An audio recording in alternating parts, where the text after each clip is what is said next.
Kembali di channel Bengkel DW. Pada pembahasan ini akan disampaikan tutorial pemeriksaan dan rekondisi sistem pendingin untuk mobil-mobil dengan masa pakai 10 tahun ke atas. Ada banyak komponen dari sistem pendingin, mulai dari radiator, tutup, selangnya, dan relaynya yang perlu direkondisi. Supaya direkondisi, alasannya adalah karena masa pakai ya. Karena masa pakainya, maka perlu direkondisi dan dilakukan pemeriksaan supaya mencegah terjadinya overheating. Nah, untuk yang perlu diperiksa dan pemeriksaannya sendiri seperti apa, berikut akan kita jelaskan satu persatu. Yang pertama adalah kita periksa dari tutup radiatornya. Nah, ini dibuka ya. Membukanya adalah berlawanan dengan arah jarum jam. Di tutup radiator ini ada dua katup. Yang pertama adalah katup tekanan, pressure valve ya. Yang kedua adalah vakum valve. Yang pertama kita lihat adalah fungsi dari vakum valve. Ini ya, kita coba lihat fungsinya, apakah dudukan dari vakum valve masih presisi dengan karet ini. Fungsi vakum valve adalah apabila terjadi kekurangan air pada sistem pendingin, maka akan terjadi hisapan dan vakum valve akan membuka sehingga kekurangan air pendingin akan menyebabkan terjadinya kevakuman, sehingga vakum valve membuka dan akan menarik atau akan menghisap cairan pendingin dari reservoir tank ini ya, tangki cadangan, sehingga air pada tangki cadangan akan terhisap melalui selang, melalui vakum valve dan masuk ke sistem pendingin. Nah, itu tadi fungsinya. Kita lihat fungsi vakum valve masih bagus. Yang kedua adalah yang diperiksa adalah karet ini ya. Selanjutnya karet sealnya apakah masih bagus. Bila karetnya sudah ada mungkin sobek, nah berarti itu menandakan tutup radiator perlu diganti. Lalu juga kita periksa dari pressure valve-nya tadi,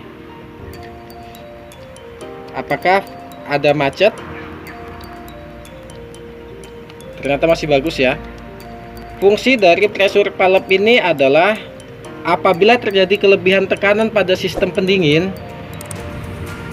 maka air pada sistem pendingin akan menekan pressure valve seperti ini ya, akan ditekan oleh cairan pendingin sehingga akan terbuka dan cairan pendingin bisa masuk dari radiator menuju ke tangki cadangan. Jadi disimpan apabila terjadi kelebihan tekanan. Demikian pemeriksaan dari tutup radiator.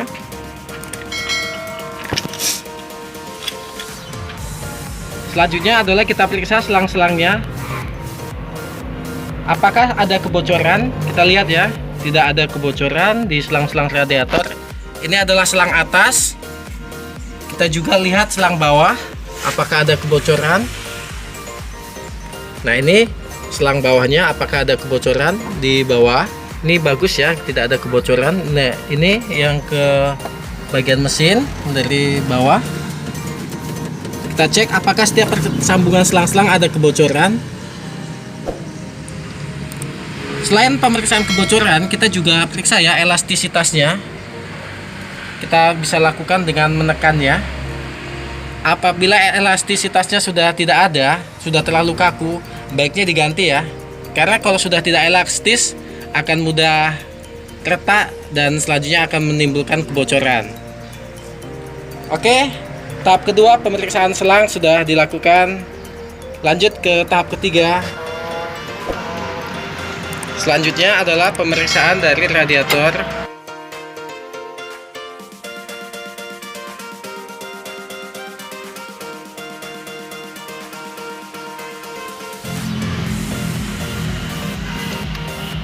Oke, setelah baut pengikat radiator dilepas dan selang bawah serta selang atas tadi ya sudah kita lepas, radiator bisa kita angkat. Nah, di sini ada dua pemeriksaan yang bisa dilakukan. Yang pertama adalah pengecekan dari motor fan, yang kedua adalah pemeriksaan dari radiatornya sendiri. Untuk pemeriksaan dari radiator adalah kita lihat apakah ada bekas tetesan air yang sudah bergerak ya di persambungannya. Apabila sudah banyak tetesan air berarti mungkin ada kebocoran. Lalu pemeriksaan yang bisa dilakukan selain itu adalah pemeriksaan dari kondisinya ya. Oke guys, lanjut ya. Nah, kisi-kisi radiator kita bersihkan supaya pendinginan bisa maksimal. Adanya debu tanah pada kisi-kisi radiator akan mengurangi efektivitas dari pendinginan.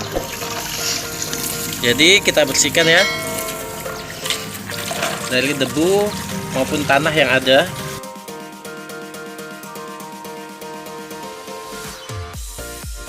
Oke, kita lihat guys, ini kotoran debu-debu yang akan mengganggu dari fungsi pendinginan tadi ya. Cukup kotor. Kita coba balik.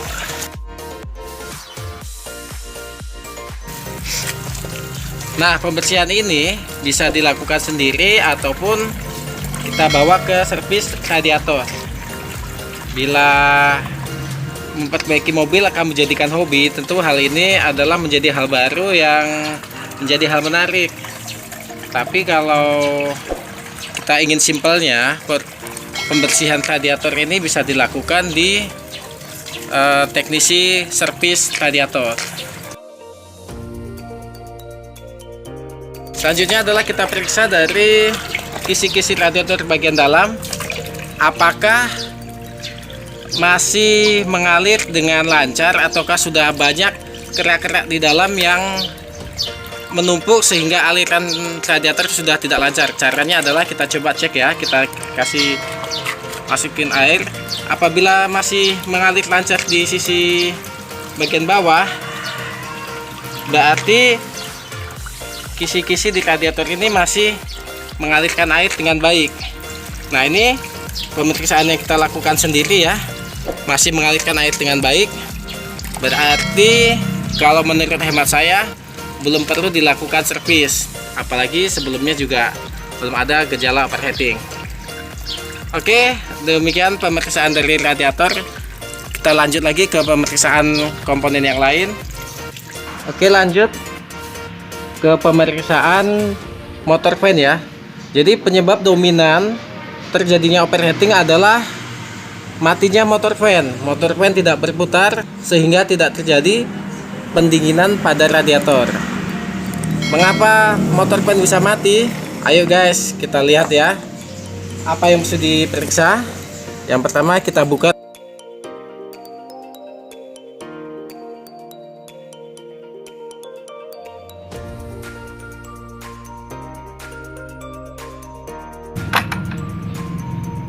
Oke, kita lihat. Penyebab motor fan mati adalah beras atau sikat ini sudah tipis ya, sehingga beras atau sikat ini tidak bisa mengalirkan arus ke dinamo ya, ke rotornya. Yang kedua adalah selain dari beras karbon ini tipis, adalah terjadi keausan pada sisi armaturnya ya, pada sisi ini. Apabila sisi bagian ini sudah aus, maka akan terjadi korsleting ataupun hambatan sehingga motor fan tidak berputar. maka ini biasanya akan sudah banyak kerak dan karbon serta kotoran ya, debu. Kita bisa lakukan pembersihan supaya masa pakai dari sikatnya bisa lebih awet. Nah, ini sebenarnya sudah kita lakukan pembersihan ya sebelumnya. Nah, ini adalah penyebab utamanya ya. Untuk servis dari dinamo motor fan ini bisa kita bawa ke teknisi dinamo bila kami tidak memiliki kompetensi untuk melakukan perbaikan sendiri. Karena kondisi beras dan sikatnya masih cukup tebal, maka akan kita pasangkan kembali ya.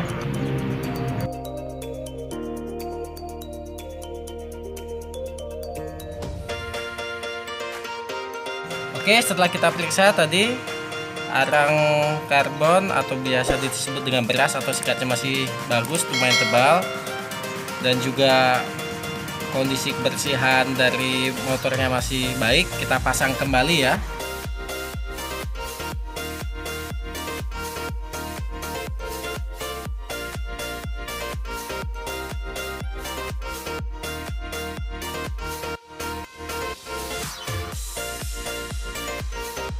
Oke, langkah selanjutnya yang perlu diperiksa adalah relay dari motor fan.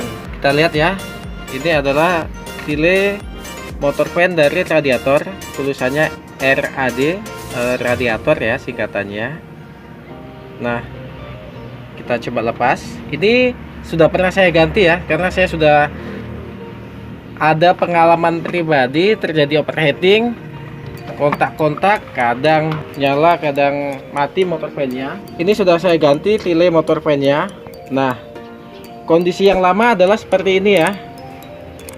Ini sudah saya ambil contoh kondisi yang lama. Ini adalah isi part di dalamnya. Boleh kita lihat ya guys. Sebenarnya fungsi dari relaynya sih masih bekerja, tetapi karena kontak poinnya sudah tidak rata, kontak poinnya kondisinya sudah jelek, maka tidak dapat menghubungkan arus dengan baik, sehingga kadang motor fan hidup, kadang motor fan mati. Inilah menjadi faktor penyebab utamanya. Sehingga apabila kita melakukan langkah-langkah ini, dalam berkendara kita akan nyaman dan tenang, karena potensi dari terjadinya overheating bisa kita minimalkan dan mungkin tidak terjadi apabila kita sudah melakukan pemeriksaan dan perbaikan yang sudah saya tunjukkan tadi ya. Oke, demikian untuk pemeriksaan dan penggantian dari relay motor fan. Kita lanjut ya ke pemeriksaan selanjutnya. Oke, selanjutnya ini adalah switch temperatur pendingin. Ini kita periksa. Kita pastikan soket terhubung dengan baik dan tidak ada kebocoran dan kerusakan di sini ya. Ini kita coba periksa. Soketnya kondisi baik. Nah, kita pasangkan kembali ya. Selanjutnya adalah kita lakukan pemeriksaan selang yang sudah terlepas tadi ya. Biasanya kalau sudah terjadi karat atau banyak terjadi karat pada mesin, itu akan menumpuk pada bagian bawah dari selang radiator. Nah, ini kondisinya bersih, maka hanya perlu kita lakukan flushing saja ya.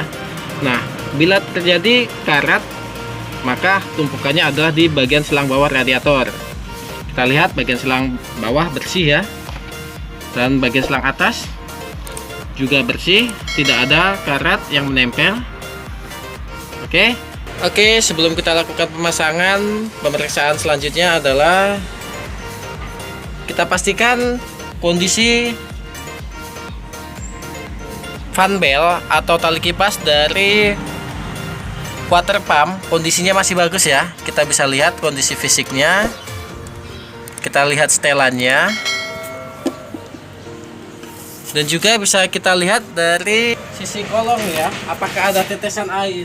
Tetesan air pada water pump mengindikasikan water pump perlu diganti ya, karena silnya sudah mulai ada kebocoran. Oke, kita cek fan beltnya bagus, dan dari sisi kolong juga tidak ada tetesan air ya pada water pump. Karena pada sisi kolong dan fisik water pump tidak ada bekas kebocoran dan fan beltnya bagus, kita Pastikan ya kondisi water pump oke.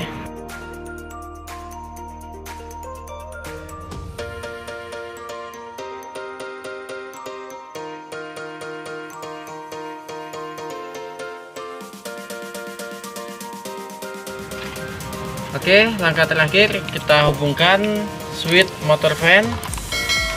Oke ya, switch motor fan sudah dihubungkan. Lalu untuk sistem pendingin selalu gunakan radiator coolant untuk mencegah timbulnya karat pada sistem pendingin. Penggunaan air mineral atau yang lain selain radiator coolant bisa menyebabkan karat dan pada jangka panjang akan mengganggu sistem pendingin dan merupakan potensi terjadinya overheating.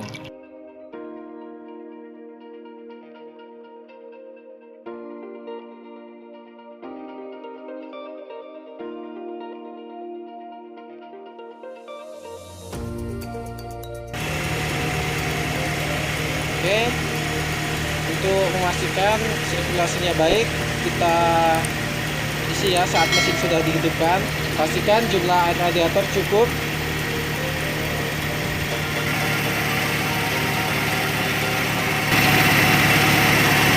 Ya, pastikan gelembungnya sudah tidak ada lagi, baru kita tutup radiatornya. Komponen yang belum kita lakukan pemeriksaan adalah termostat. Untuk termostat akan kita sampaikan di video selanjutnya ya, yang akan kita buat secara terpisah. Demikian tips dan tutorial dari Bengkel DW. Jika kamu menyukai video ini, jangan lupa like, komen, serta subscribe ya.